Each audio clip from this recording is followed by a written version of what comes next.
What's up, everybody? It's me, Kyle. We are going to break down some of my Instagram licks today. If you don't follow me on Instagram already, at Kyle Suchia, go give me a follow. We have lots of fun over there. Okay? I post a lot of little fun drumming videos and stuff. So yeah, so we're gonna spend some time today breaking down a couple of the licks that I put on Instagram recently, just to give you guys a little glimpse at my thought process behind writing these types of licks, as well as maybe give you guys a few pointers in case you want to learn them for yourselves. I'm just gonna take a second to warm up really quick here. Okay, the first one, I think because I'm not very creative, we're just calling it 200 BPM.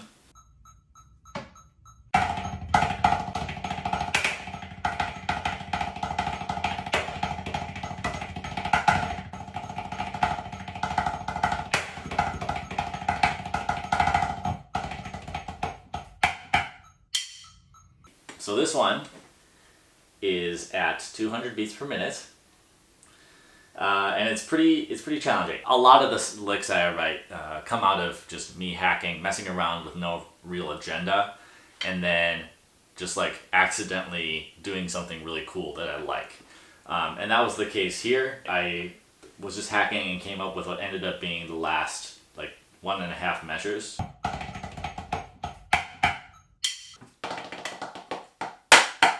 Cool. I really like these kind of inward right-hand flips.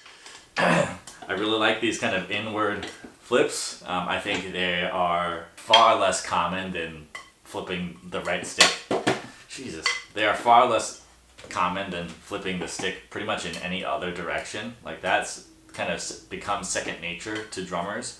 But this is different. This is harder and cooler looking. So I wanted to throw that in there. And I figured that that would kind of be a cool ending statement to a lick. So then I tried to figure out, what would sound good before that. Kind of work backwards. That's when I came up with the idea of just playing constant 16th notes at a fast tempo and seeing how creative I can get within those constraints of always playing 16th notes. I've always kind of prided myself in my ability to do multiple bounce strokes on one hand, whether that be 3s, 4s, 5s, 6s, in this case 8s on one hand. And so since the challenge here was to play just constant 16th notes, this seemed like a perfect opportunity to just really test myself and challenge my multiple bounce stroke ability. So as I was just kind of hacking around, I discovered that I can play 8 notes with the left hand. So I figured I might as well just come out of the gate with that. And because those 8 notes take up 2 counts, I have 2 more counts to work with, so I just inserted some 4s to finish out the measure. And because that wasn't difficult enough, I decided to add a double stop on the very first downbeat and do a little flip, like rebound catch type of thing, just to add some flair and make it a little cooler. In order to achieve an 8 on a hand like that, there are a number of factors in play. The first being utilizing a really heavy arm to get a really heavy downstroke. After that, we want the stick to kind of do the majority of the work for us, right? Like we're not going to wrist out 8 strokes on one hand at this tempo. So that's where pressure in the hand comes into play, right? The majority of the energy for every note is coming from that initial downstroke, and then how much pressure you're placing on the stick from this connection up here, from your index finger and your thumb, is determining how quickly you are dribbling the stick and letting the stick rebound. You more or less just have to keep this really firm so that the stick doesn't come back up too high and is able to quickly play the subsequent notes. But exactly how firm is kind of something you have to figure out for yourself. And once you figure it out, just get really consistent with it and memorize what it feels like. So that's the first measure. And believe it or not, that's not the hardest thing we play in this lick. The next measure is pretty simple and flowy once you get the hang of the sticking. It's really just paradiddles and putadas with some accents and shots in there. Okay, so measure 3, the skill here is being able to play 3s and 4s at piano. again, that's really all just mastery of pressure in the hand. And in this measure, we have all of the right hands low and then all the left hands as accents. Okay, so with the fourth measure, or the last measure of this kind of 4-measure phrase, it felt natural and good to kind of replicate the accent pattern of the 3rd measure, but I obviously didn't want to play the same measure again. So I decided to just kind of play some paradiddle diddles, but accent the diddles versus accenting the first 1 or 2 notes like they're typically played.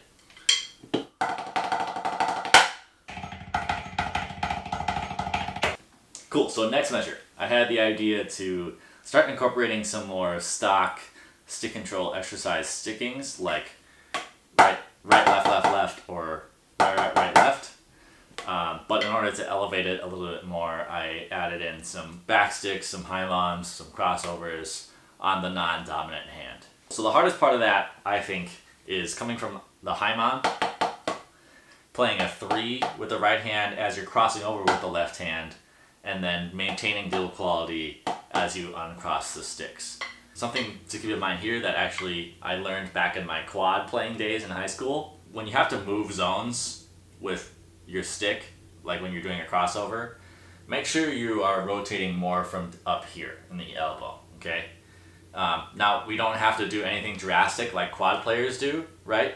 But you don't see quad players, or you don't see good quad players playing from drum to drum like this, right?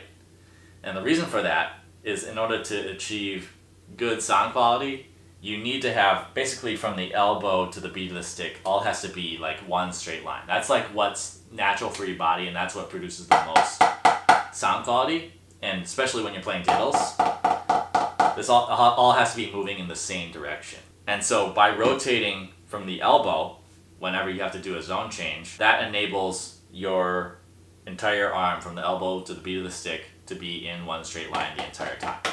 Okay? If you rotate from the wrist instead, your sound quality is going to suffer because not everything is moving in the same direction. Hopefully that makes sense. Okay, so now we're in the second half of measure 6, and this is the hardest part, I think, of this entire lick, and it's the double stop, decrescendoing double stop 6. I don't know how or why this popped into my head, but sometimes when you're writing stuff and you're like trying to be creative and do something that's different, you just kind of have to ask yourself, why not? When an idea that would seemingly be ridiculous pops into your head, right? And this, playing decrescendoing double stops, 16th notes at 200 BPM, initially that sounds like the dumbest idea ever. But I was like, well, I can play a 6 on each hand individually at this tempo. Why not do them at the same time? Because I allowed myself to put in an 8th note space before the decrescendoing double stops, I wanted to do everything I could to not put a space after, to get back into the groove of things. So if we think about what the double stops actually are, it's just 6 notes, right? And I already know that I can play 8 notes on one hand, especially the left hand, because I did that in the very first measure of the lick. So why don't I just add on 2 more notes with the left hand? Right? And that is the first 2 notes of a Swiss. So why don't I just play Swisses? Cool, measure 9. So I've kind of always prided myself on my ability to do backsticks pretty fast. The trick there is to rotate on a more horizontal plane than a vertical plane. What I mean by that is doing this as opposed to this. This is more visually active, which can be a good thing, but it's not efficient enough to achieve backsticks at this tempo. Same with the right hand. If you think of taking a shorter path by moving a little more laterally than moving over the top like that. Cool, so I think it was at this point that I realized I could do this. A 4 lit on one hand going into a buzz. And again, that's just figuring out appropriate hand pressure and being able to switch on a dime. And I figured that would be an appropriate first 2 counts to the last measure and a half that I had come up with at first.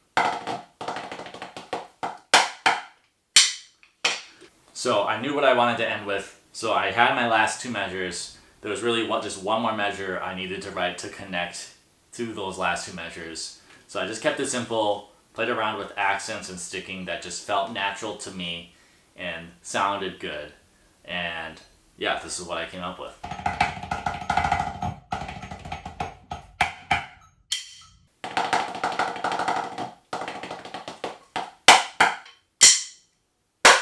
Boom!